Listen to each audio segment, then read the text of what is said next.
Hi guys, andito ako ngayon sa may port ng Lucena.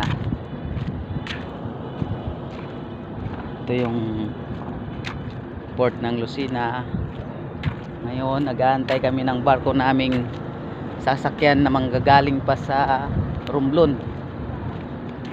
Wala pa, mamayang hapon pa raw. Kaya ito, gala-gala muna, video-video muna.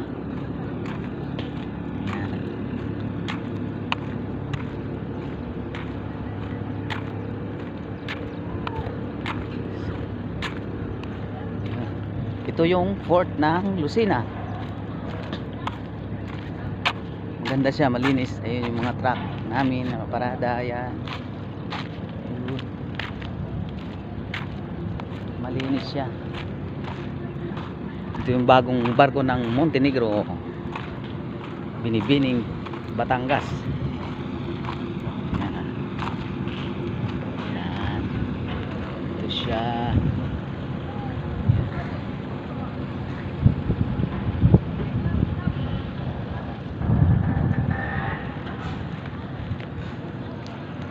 Habang wala pa yung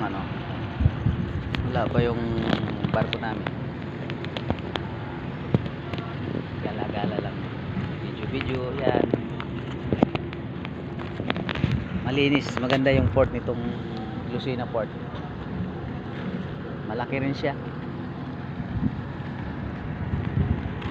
Yan.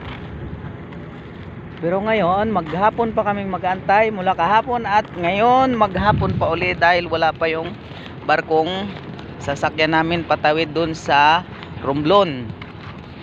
Mula dito, pag nakasakay na kami ng barko, 9 to 11 hours yung takbo ng barko sa dagat bago makatawid ng Romblon. Pero malalaman namin mamaya pagka kami nakasakay na kung talagang ganung kahabang oras yung tatakbuhin.